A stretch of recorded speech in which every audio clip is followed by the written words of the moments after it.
नमस्कार मित्रांनो, आपण पाहतात आपले चॅनल श्री शिवा आपली माणसे। आणि मित्रांनो, आम्ही बिग बॉसचे असेच नवीन नवीन मुद्दे आपल्यासाठी घेऊन येत राहतो। आपण दाखवण्यासाठी आपले चॅनल लाईक करा, शेअर करा आणि सबस्क्राइब करा। आणि सबस्क्राइब नसेल केले तर जरूर सबस्क्राइब करा। तर मित्रांनो, आजचा मुद्दा होता तुमच्यासाठी स्पेशल की आजच्या वीकेंडच्या वारमध्ये रितेश सरांचा भाऊच्या धक्क्यामध्ये कोणाची शाळा घेणार।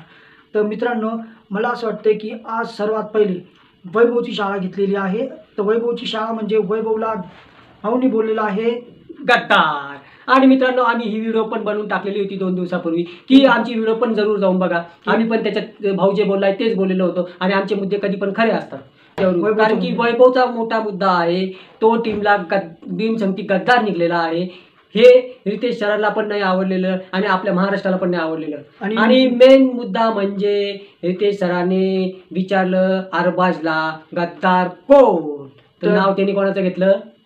वैभव चव्हाण, म्हणजे तो बैल।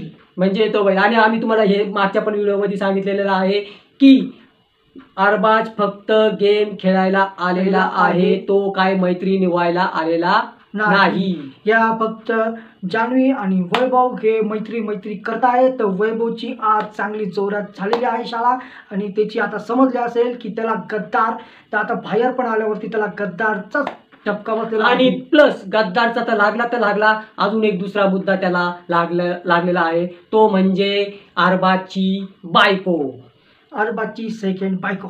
हा पण एक मुद्दा घेऊन तो बाहेर निघलेला आहे। वैभवला खेळायला बिग बॉस मध्ये काहीच जमत नाही, तो फक्त अरबाज करतो। तर मित्रांनो, अशीच नवनवीन व्हिडिओ आणि त्या पहिले तुम्ही ही व्हिडिओ प्रोमो बघून घ्या तुमच्यासाठी खास। या घरात गद्दार कोण आहे? वैभव।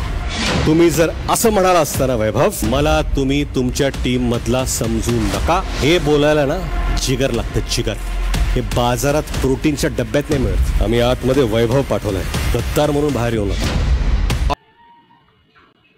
तर मित्रांनो, आम्ही तुमच्यासाठी अशाच नवीन नवीन व्हिडिओ घेऊन येत राहू। आमच्या व्हिडिओला लाईक करा, शेअर करा आणि सबस्क्राईब करा। आणि हे लक्षात ठेवा, आमचे मुद्दे कधी पण खरे खुरे असतात, आम्ही फेक मुद्दे काढत नाही।